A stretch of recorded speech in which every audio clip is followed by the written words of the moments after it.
Hello and welcome to yet another episode of Tai'Shar, a Wheel of Time podcast. I'm Will, I'm Sam. and we are excited, so excited to be talking about the fourth episode of season one. Just keeps getting better. Doesn't it? Yeah. Definitely Sam does. texted me this past weekend and was like, I can't wait to record this one. Yes, I was driving back from South Georgia. Well, my wife was driving. I wasn't watching it and driving. I haven't tried to do that yet. I've seen people do that. Like they'll put Netflix or something on sitting up on their dashboard and I'm just watching Netflix while I'm driving. No, don't. No, I'm too bad of a driver to not a good idea. Yeah. Yeah. Wouldn't want to have to explain that to a police officer. I've actually watched this episode twice. I want to watch it again because it's a good funny. one. Yeah. Similar to the previous episode, like the third episode, I was like, okay, so far this is my favorite episode. Definitely the fourth. The fourth one so far is my favorite episode. It's a lot of fun. Yeah. Continuing with scenes that are not in the book. Yes. And I'm okay with that. Yeah. Yeah. That's what's kind of surprising about me saying that is that this episode. So many scenes. Are there any scenes in the book? I don't know. The whole Perrin and Egwene Tinkers is fairly faithful to the books. Uh-huh. But yeah, that's about it though. Pretty much as they advertise, it's on point for the way you expect the characters to behave. But plot wise, none of the stuff happened on screen in the books. Right. Exactly. You have the whole main thing, which is the Loghain stuff, is invented from things that more or less happen in the book. Yeah, it just happened somewhere else. Right. And hear about it off screen. And basically the same thing with what happens with Tom and the boys. It's just like a remix. Exactly. Of what happens in the books. Felt very, very true to the books. Like it was just like, hey, let's just move some stuff around. Make this look a little bit differently, happen a little bit differently. Yeah. Let's talk about the Tom and the boys one first, because that I think is the smallest one, because they're riding through the woods. The boys still aren't sure if they can trust them. Get to the Grinwell farm, right? And the farmer Grinwell pulls a bow on them and says, what are you doing here? And they're like, oh, we're just passing through. He said, no, you're not. And indeed, no, they were not. They were going to sleep in his barn. Right. That's the plan. And then it works out pretty well for them, because once Rand just says, look, hey, yeah, you're right. We really just wanted somewhere to sleep out of the rain. He admits that to him. They're all like, yeah, okay, that's fine. You can muck the stables. Muck the stables, yeah. and then we get a great scene a few minutes later of Tom needing to save his strength. Right, for his performance as a cleaner. Right. Tom says to Rand, this is what happened to my nephew Owen. He went crazy. He started acting peculiar. Turns out he could channel. And I see all the signs in Matt.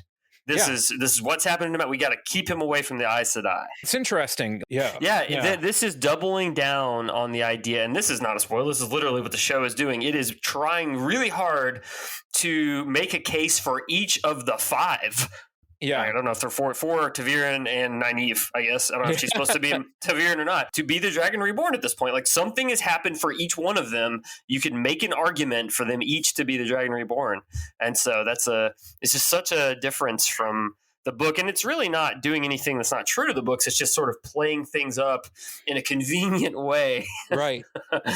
to make that point, which is, I'm fine with it. I'm going to be interested to see what Rachel thinks, what my friends think that have not read the books, kind of at this point, maybe who they think the Dragon Reborn is.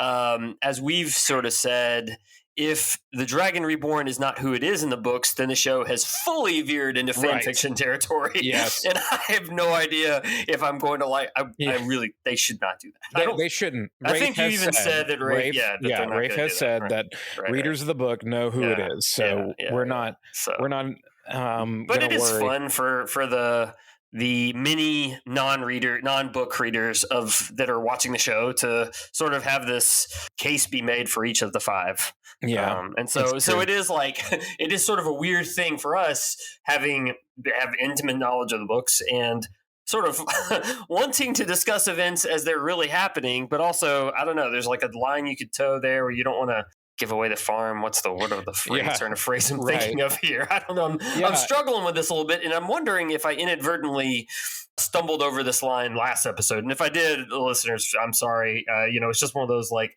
having to adjust to this dynamic of not knowing who the Dragon Reborn is, obviously from the very beginning because of the MacGuffin of the perspective.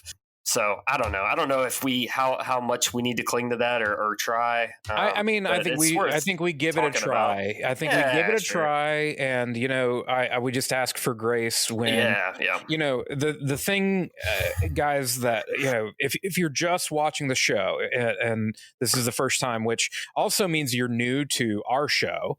First of all, welcome. Thanks for giving us a shot. We hope you haven't been spoiled too much up to this point. In our defense, and one of the arguable failings of Eye of the World is that it is incredibly obvious who the Dragon Reborn is. The entire book, for sure. And so very much a chosen one, main perspective of the book, and it's like, and this book isn't trying to be that clever. It's difficult for us to adjust because even as we were like reviewing that book, that we were even debating how much to try to keep it a secret, because when it is revealed, it's not a surprise by that time. Right. It's frustratingly obvious, and the fact that it is treated in the book at all like a surprise is kind of like, oh, come on. And so the fact that they're trying to adjust for that is actually really a good narrative choice. A good move. It is, yeah. But it creates confusion for us because it's like it's so obvious in the book, and of course, it will. As Sam said, it would completely change the trajectory. So there's a way in which it's making a lot of, I think, book fans a little nervous that it's not as obvious, which if I were the showrunner, I would be like, hey, that's a win. Yeah, sure. If you hadn't said that about Rafe sort of confirming that they're going to go the route of who the Dragon Reborn is in the books, I would be actively worrying about that. Because they're making at least some sort of case for it to be any one of them. I kind of enjoy that too. Like when you're talking about in this episode, you've got a case for it being Matt here with okay, he might be a man who can channel. Nynaeve, certainly. There's a strong case for Nynaeve at the end of this, which is an awesome scene. Yes. Not in the book at all. An awesome scene. Awesome scene, yeah. I mean, up to this point, we've already had kind of small cases made for Egwene, Rand. And Rand. The subtle one with Rand. And not yet for Perrin, but, it's like there's something going on with Perrin that we haven't quite figured out yet. It has to do with those wolves, and, we'll see. There's, so you get the feeling that there's something going on with him that maybe is form of a subtle, like, okay, there might be something going on with him. And so you're right. You go through all of these characters through this, and they're doing a pretty good job of like setting, maybe it's this person, maybe it's this person. And that, again, we're when we're talking about the kind of changes, that's not a bad change. In fact, I don't know if I noticed there were like little details here and there maybe that I could get quibble. But this is the first episode that I walk through, and there's like nothing that I'm like, I don't know about that. I agree. I love what you're saying about, Matt and that scene with something evil coming out of his mouth. And then again, after they go to sleep and they sort of wake up and hear a scream, and I love the sort of a little bit of ambiguity there did Matt kill all the Grinwells? Yes. Including, I guess, Elsie Grinwell is not going to go to the White Tower. She was a kid and was murdered by either the Eyeless or Matt. Yeah. I think it's fairly safe to say that it was the Fade. But especially from Rand and Tom's point of view, at this point, they are not sure. For sure. Yeah. Well, Matt comes in like that. Now, the first time it clips and you see him standing there all still creepy and the bodies, I was like, for a half second, like, oh my goodness, they are playing this super dark. Like, yeah, sure. Like for a second, I thought they were making a pretty sizable kind of change to what was going on with Matt. I'll just say, and then when he looks up and he's pointing the dagger is clean when he is pointing it, sure. Which would be the cue that. And he's saying, "I see you" to the fade. I think it's fairly safe to say, but you're right. It'll be interesting to see when we rejoin Rand and Matt if Rand is like, "So did you kill those people?" Or... right. Yeah, and let's move on to the Tuatha'an and Perrin and Egwene. I would say we get a little bit more of the colorful costumes for the Tuatha'an in this one. I thought the same thing. Like these felt a little more like the Tinkers, which is interesting because both of these were even directed by the same director. Right. It was just like the fact that there wasn't a whole lot of scenes with them, I guess. I guess so. But you got the scene of Egwene dancing with the Tinkers and talking with Aram and Perrin looking on. Perrin goes off and talks to what's her name? Isla. Kind of has a little bit of a bigger introduction into the Way of the Leaf and why she kind of I don't know how much if that exact conversation is in the books, but it feels very on point. Yeah, it felt very true to the books. I don't think that it quite goes like that. I think in the way that they're developing Perrin's character, you also see kind of the arc he's on at this point too with this and why. Like he probably doesn't want to be violent. It's just exactly kind of like he sort of is questioning, how can you live that way? Like it's just the way the world is. You have to be violent. And right. Exactly. He says, no, you don't. It's interesting because, here he's talking to the Tinkers and he's like kind of dumbfounded by them, but also I think you're seeing where he understands their perspective of things at the same time, like or almost envies their view of things. And we switch over to Egwene talking to Aram, and I think one interesting thing about that to me is that the Tuatha'an are kind of like the Amish, and that they go out into the world when they're 20. The Rumspringa. Yeah, I thought that was funny.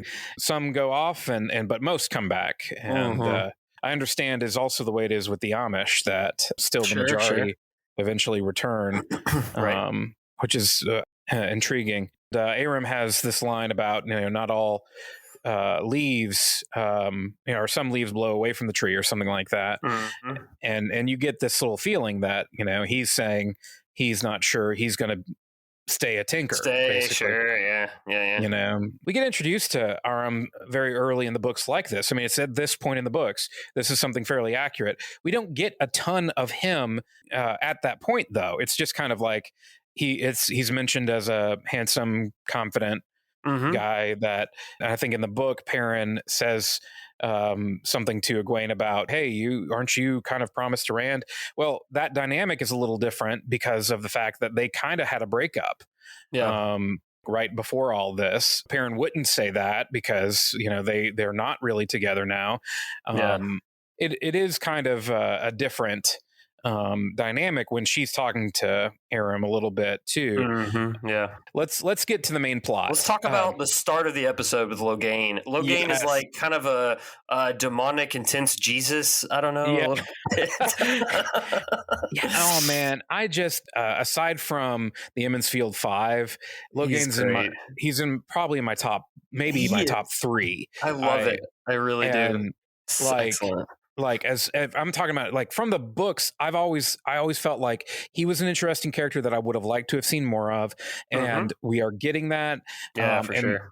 From the beginning, him showing up and being and really truly believing clearly that he is the Dragon Reborn.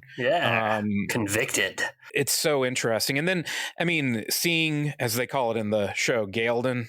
That was I was gonna say. I feel like there's almost even been some inconsistent pronunciations. Like Aram says Tarvalon weird. Tarvalon. Yeah, well, and to be fair, I think you and I have talked about this once a long time ago. I think that is technically the author endorsed pronunciation, as frustrating as that is. Robert Jordan is wrong. I could swear other characters in the show have said Tarvalin.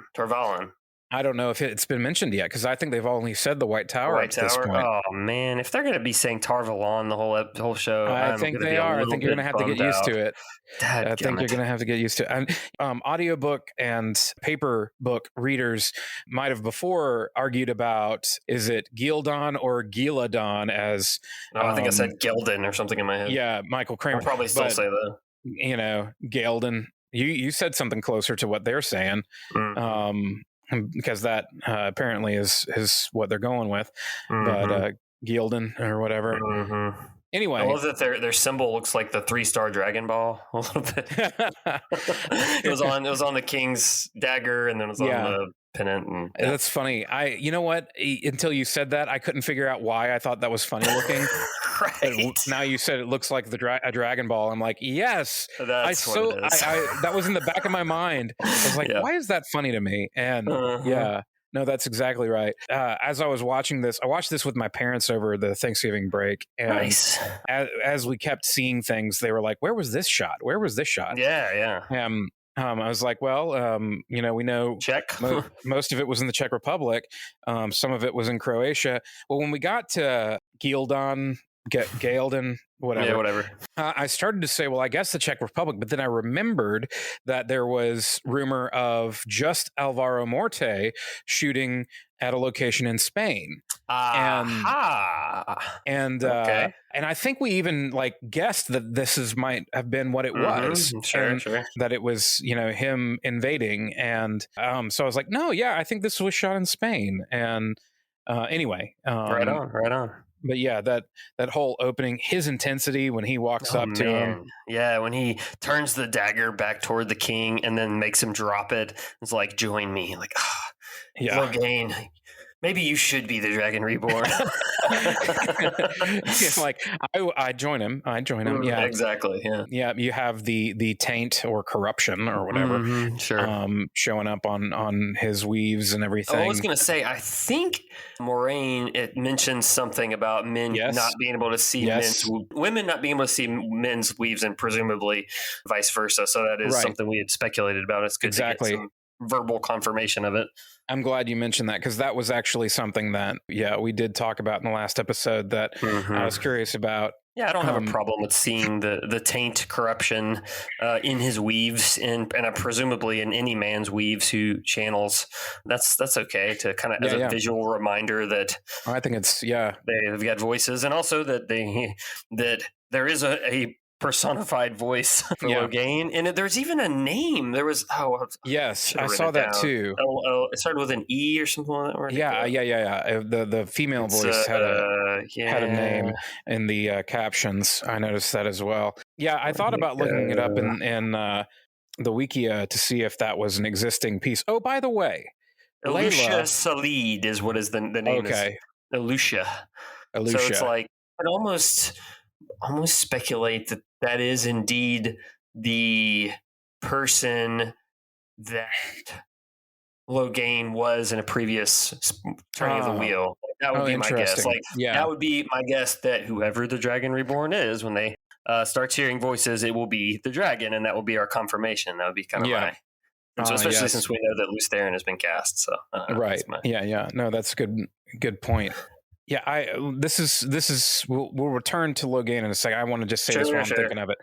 So first of all, one small thing, and not Layla Ibarra, but a character named Layla from the Two Rivers was briefly mentioned in the book. Somebody found it when Perrin later thinks back and says, well, I could have stayed in the Two Rivers and married this one girl named Layla. Oh, nice. Okay, I guess that's a little bit clever. I mean, we still don't have to like it, but right.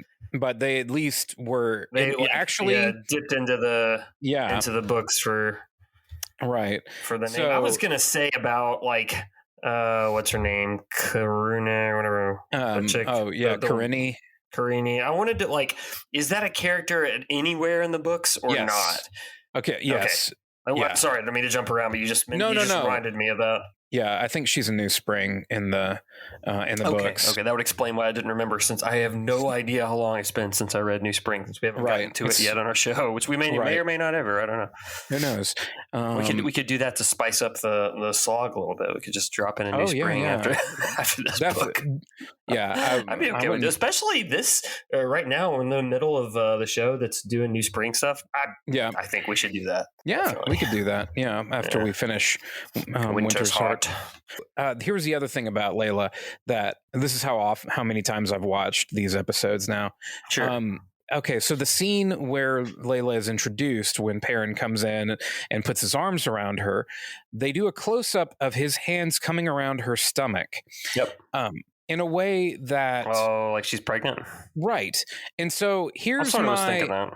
Yeah, I think you're supposed to. Here's my adding on to my theory of Layla as a dark friend. Mm-hmm. Here's my theory as to why she had become distant. It's because she realized she was pregnant and was struggling with the fact that she had an assignment to kill Perrin. They said now he's baby daddy. Right. And that was why things were strained between them.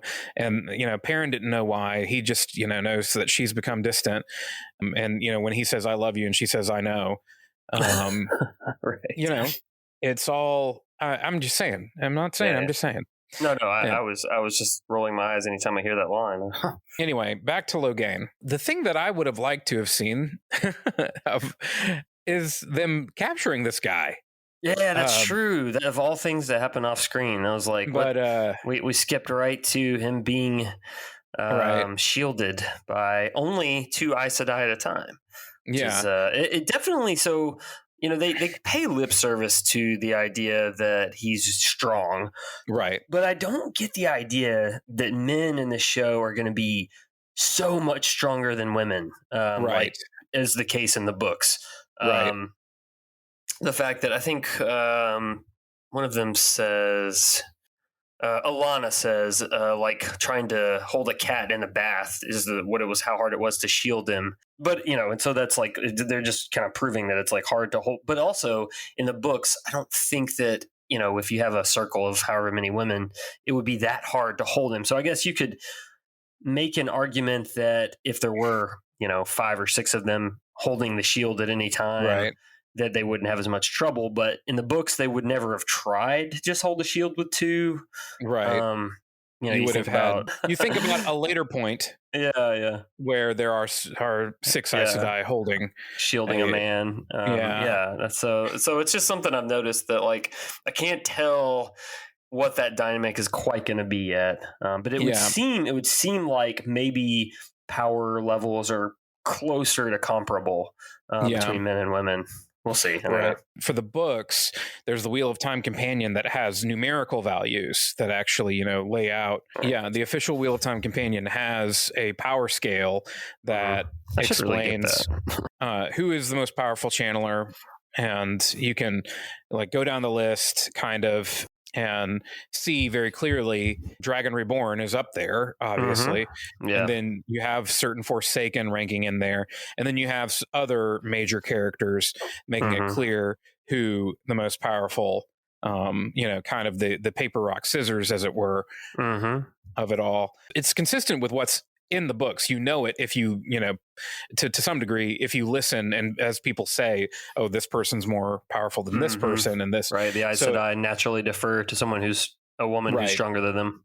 And so I think in that sense that they'll probably be following that pecking order, but I could also see them not being as tied to men are automatically more powerful, right, and then women. But anyway, we'll see. Yeah, in the series of scenes, you get Moraine healed. I was going to say about the healing. It doesn't evoke the violent response that it does in the books. There's no like leg thrashing and like, oh, you should go eat something right now because you're going to be really weak. Like it's just the same thing when Logain heals the King of Gildon. Gildon. But in the books there's a big thing about healing where a portion of the power, so to speak, that it takes to heal a person comes from that person. And so it doesn't seem to be the case here. That does seem to be a little different. Karine, I always said Karine, but Karine, I can't remember. She is, a major player in this episode. Anytime the show is is pulling a character into a scene who is not anywhere in this book, I just automatically assume they're going to die quickly. Right. And that was the case here. Yeah, pretty much. Yeah, so like you said, this is a character that was in New Spring. I don't know. Did she die in New Spring? I can't remember. So. Probably not, but let's look that up. But I just assume if there's I don't recognize that character, they're probably going to die, just like Layla. It's just an automatic assumption. Sorry. Arguably, they're doing a good job of creating the stakes that maybe at times, arguably, the books didn't have early on, because you didn't have as many. Yeah, there's not a lot of deaths. As many deaths early on anyway. Continuing on, as we talked about already, the kind of the whole shielding thing and the fact that I thought that was, talking about the channeling. I thought that was relatively more effective than channeling in the first episode. Yeah, I don't know. Actually, I mean, the shield settling on him and him pushing back on it. And I liked it better, I'll say, than I did in the first episode. Same. And then we get more of it later. When it's fun. You get to see lots of different Aes Sedai. The shield and pretty epic battle. Yep. Right. Alana stopping the arrows, as we saw in the trailer, but then that was good. That was effective. Yeah, her turning the arrows and shooting them back. The conversation, there are a lot of different things that happen here. Again, none of which are in the books, but all feel fairly true to the books. The conversations that are had between Lan and Nynaeve, the conversation that Nynaeve has with Leandrin, all of those feel very true to the books. They help continue, you start to see Lan and Nynaeve interact, and there's not as much of that clear interaction in the book that explains right. What happens. Yeah, what happens there, and so. That I think is good. So I guess we should talk about warders a little bit, huh? Yeah. There's a lot of discussion about warders in this. This is, I think, this is where Collider, the Collider headline I saw that the show was effortlessly queer. Yes. Yeah, you have some. At first, I was like, "Oh, gay warders. Okay, that works." Oh, bisexual warders. Okay, sure, why not? Certainly makes sense.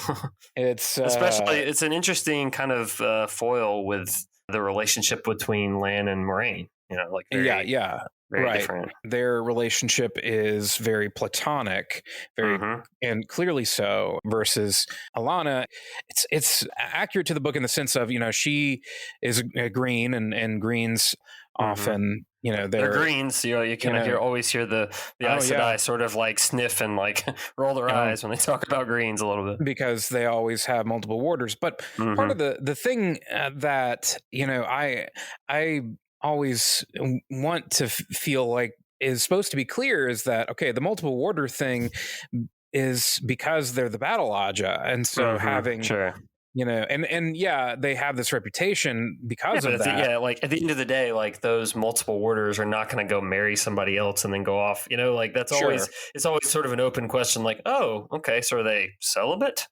Right. So Jordan doesn't really get into that. Just kind of skips the question generally. And the show is not going to do that. Yeah, I think I'm not surprised by this. It's not in the book. You know what I'm saying? Exactly. Yeah. And so it's the sort of thing that if the show didn't kind of address it head on, it'd be they could have been just as subtle as they wanted to be, but it's fine. Later when we get into a culture that this is more in that culture, it'll change the way or could change the way, arguably, or it should, that the Two Rivers folks see that now because they've seen it before. Anyway, I think it makes sense. I guess I don't mind it, especially just because it seems like it always was a deliberate oversight by Jordan and it makes sense. Like, so kind of like other speculation that will happen much later. Sure. We've talked about, we've talked about it ad nauseum. It's like, I can see how they'll get there. And right. I will say, I really like Steppen, and I'm sad that, of course, their arc has ended early. Like, man, he's a cool character. I like that dude. I agree with you. I like Steppen. I mean, in general, you get a good feeling for, the warders they believe in what they're doing. They're not just errand boys, so to speak. They actually, they have to believe in the Aes Sedai as being the servants of all. Otherwise, they wouldn't do what they do. We have the scene of Lan praying, which was interesting, and Nynaeve quotes some from the Old Tongue, which we've already talked about the captions. So much of the Old Tongue being rattled off at one time. It's like, were apostrophes just really cool? and the back in the Age of Legends or whenever it was, right.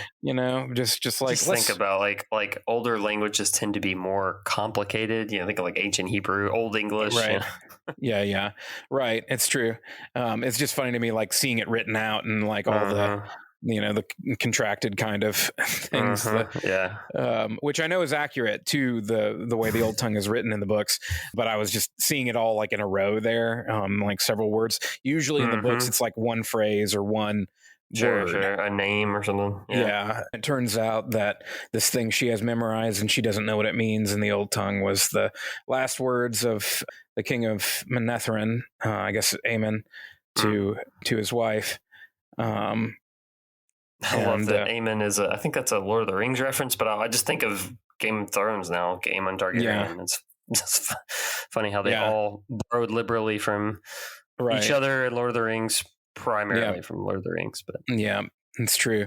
Well, and the fact that Aemon then evolved into Emmon, and that's where we get Emmon's Field, which is not mentioned in the show. They just call it the Two Rivers. I noticed. That's interesting. Which is not. I don't have a problem with that. Yeah. That's fine.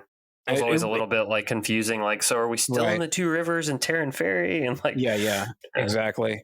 Like understanding that the Two Rivers was really the name of like the region, right? That there were actually several. Watch Hill, Tarn Ferry. I think there was like one or two other towns in the area, and that Emmon's Field was kind of in the middle. This battle.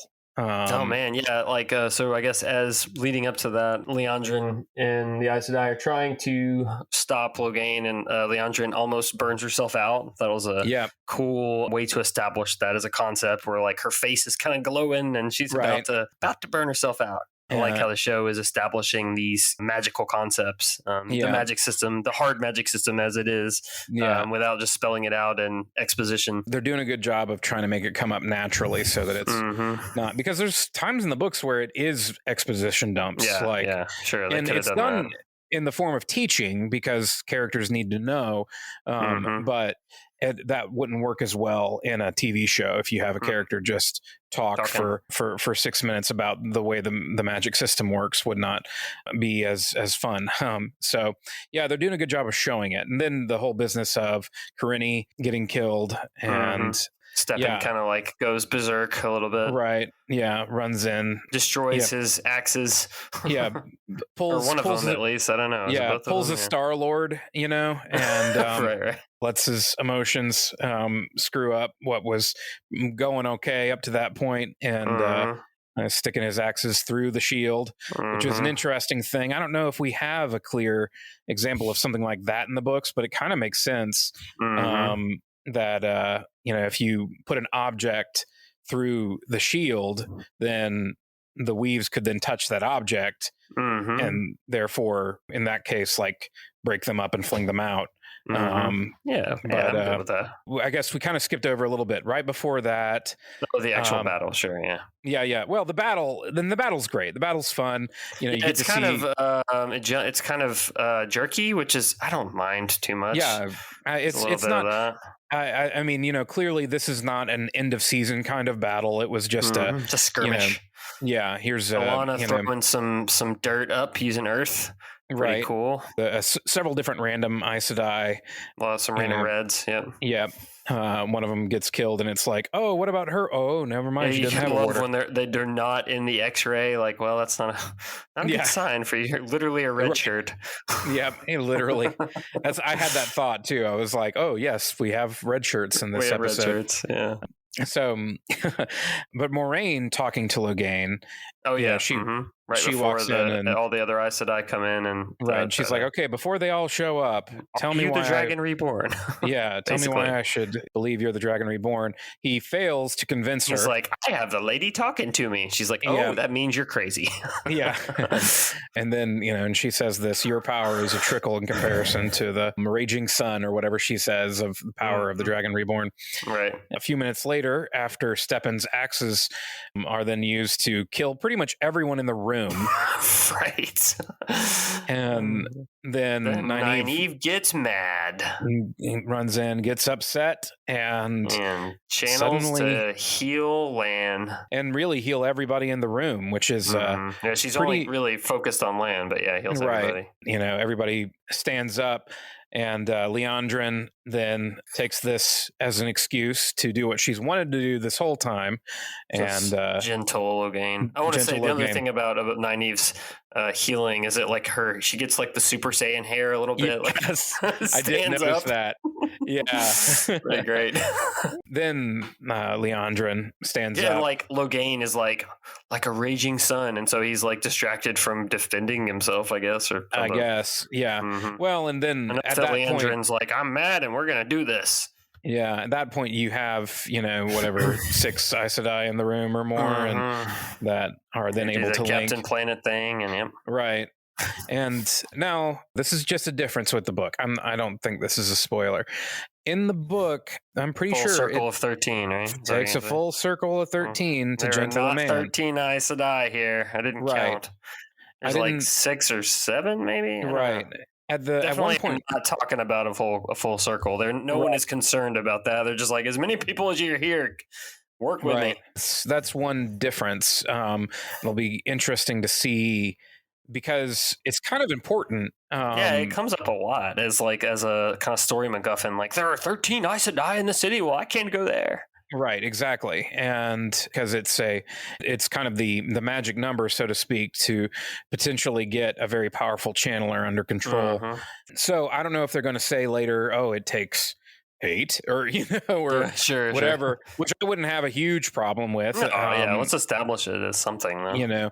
But yeah, I do feel like there needs to be a number because they do make a point to show like Alana running in and joining the circle. I also thought it was funny how they assume the position, right, yeah, like, okay, it's circle time, charge it up, we're gonna like push the circle through my belly or whatever. Whatever. And then we end the episode by zooming in on Nynaeve's eyes. And it's kind of like, oh dang, everybody's looking at her. She, you get the feeling that she kind of knew that she could channel. Yeah, she could channel, and so that she's like maybe more. This look is a little bit like, oh dang, the cat's out of the bag. Like, and I guess this is I meant to mention earlier that Logain says like a raging sun, which is obviously what you said earlier about what Moiraine says to him about the Dragon Reborn. So this is her moment where, maybe Nynaeve is the Dragon Reborn. And it's accurate. Nynaeve is a very powerful channeler. The fact that she heals everyone. So that's at this point. That's awesome. Anyway. I was like psyched at the end of this episode. Oh man, I was too. Yeah. I'm hoping that they continue to get better and better. But you remember Brandon Sanderson made a comment like there's one that you'll really like. Yeah, basically there's one that's like a perfect 10 for lovers of the book or whatever. Yeah, although it's hard to make an argument that there would be this one since so many scenes are not in the book. Yeah, it's mostly fabricated. We got another one coming. I'm sure. Someone on Reddit was like, I heard episode 6 is the best one, so maybe episode 6. Well, here's hoping. Random person on Reddit. I hope episode 8 is the best one. I know, right? Then you always assume the last one is, if it's anything like other shows, it's like the denouement. Let's talk spoilers. Spoiling the spoilery things. So if you're not interested in spoiling the spoilerly things, tune back in next week where we will discuss the next episode. One of the things that I mentioned, and this, I mean, isn't a huge spoiler in one sense because it's a theory, but is the idea that Stepan could be Elias. Elias. My name is Stepan Elias, and I just never mentioned that to anybody until I remembered that I talked to wolves. And I had a spare axe in my pack, and here you can have it, Matt Perrin. Right. Sure. And, I would love to see more Stepan. Like I said, he's great. Part of me is like, I don't know. I still want Elias to be Elias, but but at the same time, like, I don't know, like you're saying, I like Stepan. Have that arc, I guess, if he, not quite, obviously, because Elias's Aes Sedai is not dead. But you could just have him like, all right, I'm leaving, my Aes Sedai is dead. I'm going to go off in the woods, and maybe he's already can talk to wolves. So you could still have the arc of like the Aes Sedai want him back, and he's not doesn't want to see him. So like without his Aes Sedai being alive, or they could do the like pass the bond to someone against their will thing, So there's a couple of ways it could go with it that would still be pretty satisfying, I think. Right. Although I think the problem I would have with it at this point is that one, there's been no mention of wolves around him, like just not even a hint. And then two, the fact that he like doesn't seem to like smell things. I don't know. Yeah. There has to be some kind of indication other than the half moon blade. It was just an interesting theory. Yeah. I'm like you though. If he shows up again later, I won't be upset. He's great. It's great. He kind of like he reminds me of, I don't know, Gary Oldman maybe something. Like Gary Oldman as Lupin, maybe. I don't know. Maybe that mixed with Aragorn. I don't know. Yeah, I feel like he's something in there. He's just a fun fantasy character. That's all you can say. Like, I want more of that guy. Comes to things like the shielding, the whole fact that it could still be like Rand needs 6 women to shield him. Yeah, that's just because he's so much stronger than how much more powerful he is. I'd be okay with that. And then in reality, the two women shielding Logain didn't work. True. And they even said it was like really hard, which, you get the impression in the books when they have a shield and there's 5 or 6 holding it, like they're not worried. I mean, if they tie it off, there's that moment in, I don't know, when Rand is in the chest and he's like the hard points, when they're soft points, he can't do anything. But when they've tied off the shield and they're hard points, when they're out fighting the Aiel, that he can he can start, it. And so like it's just a different. And so maybe if it was just 1 or 2, it would have been like they could kind of shield him, but he would be able to break it. Yeah. So that's probably fine. I guess in that same vein of, it seems like there's more men who can channel at this point, or maybe it's just more obvious. And then in the books at this point, there was just the idea that there'd been like, a couple of false dragons over the last 100 years, and like that's it. Like there's not a lot of men who can channel, and it seems like a pretty clear distinction, which makes sense because later in the books there's obviously hundreds of men who can channel because they join the Black Tower. So I don't have a problem with that, but it definitely seems like there's an established at this point that there are men roaming the countryside who can channel, and the Reds are just gentling them left and right. It does seem like that, which, like you're saying, I feel like that would be fine. That would make sense. That gets into Rafe like adapting the whole series, not just the world. Not just the beginning. It'll make more sense for when suddenly there are hundreds of men who can channel. You're right. Surprise. There was a Reddit thread the other day where somebody said, what's scene that you really want to adapt no matter what? And he said, you might as well. I was like, well, you better have a Black Tower at that point. Yeah, exactly. Yeah. His AMA had a lot of little interesting bits in it. I think he said Avienda had been cast, maybe. Yeah, I think he did. So I think somebody asked him, and he said that, yes, she has been cast. But some people are like really concerned that there wouldn't be a clear Saidin and Saidar because it hadn't been said yet. And also because of the way that Leandrin talked about, there hasn't been much TV yet, and there's a lot of concepts to convey, and they're trying to do it in a subtle way that's not just somebody standing at a blackboard and like, here's how this system works. Right, exactly. So, I mean, like somebody straight up asked him about that, and he just said, when are we going to hear Saidin and Saidar mentioned? And I think he said, in season 2. Yeah. Like it's just not. It's not something. Hasn't come up yet. Yeah. Yeah, that's been clearly mentioned because it hasn't been totally necessary up to this point. Right. And at least Maureen did say that women can't see men's weaves, and so that would be at least already a nod in that direction. To be fair, I think this was before that episode had dropped, but there were lots of like people asking about different little nitpicky things, and I would have been like, if I were Rafe, I would have been like, dude, just chill out. Watch the show. Yeah. Watch and find out. He was great. He was great on there. He's very responsive and not. Yeah. The nepotism of his boyfriend being one of the warders, love it. white guy that, sitting with the black fella. Right. And I just thought that was humorous by itself. Like if and of course straight people male directors do that all the time with their course, yeah. So it's not like it's absurd, but yeah, that was just kind of funny. He's also one of the handful of people that was another funny thing about this episode, or fun thing about this episode, was we've interacted with both Alana on Instagram and one of her warders. I forget what the character's name was. It was one of the invented ones. Oh, cool. And so it was like starting to be like, oh dang, like we've had a little back and forth with a few of these people. Right. That's good on here, and they're really in the show. So anyway, talk about what you mentioned about Matt and Mashadar coming out of his mouth. I love that. I think it's working really well. It's clearly different from the book in that Matt just got kind of like murdery and pouty in the book with the dagger, and now he actually has Mashadar in his mouth. Right. And I'm here for it. I don't know. I think it is very accurate to the spirit of what happens to Matt. And some fans of the book really don't like the way that Matt is able to Mordeth the end, because he explains that it's like being vaccinated, basically. The way it happens, the way Matt just explains it, is a little cheesy, I agree, but the concept of it, I'm for it. Like, especially if you establish it like this, where he's had it inside of him, and like it's kind of like poisoned his spirit a little bit and scarred him, maybe. Right.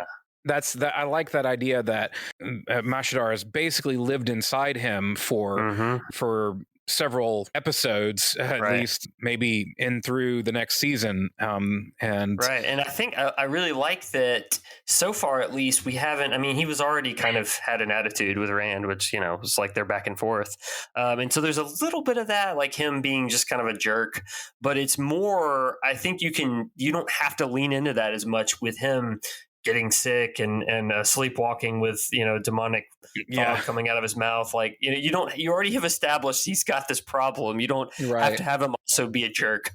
Right. Like you have him just be a little impatient here and there, which he already was. So it's like not really. No, I agree. I think I like the way they're handling it so far, and I think Daniel Green said it, and there are some horror elements in the books. The way that they're described, and so I like that that's coming out a little bit in the show. With the when he's standing there and it's all creepy, and then the Murdral shows up and everything. The Murdral's like up in the attic, like, in the hayloft, just like all that part is so creepy. So thank you all for joining us. If you would like to donate, there's a donate button on our website, tsmpodcast.com. We'd appreciate it. If not, happy you're here as usual. If you have anything nice to say, or you think we're crazy and would like to disagree with us, reach out on social media. You can find us at Podcast TSM on all the socials, Facebook, Instagram, etc. I don't know if etc. exists yet. Maybe we should. We should park that URL. Yeah, for sure. Until next time, Tai'Shar Manethrin.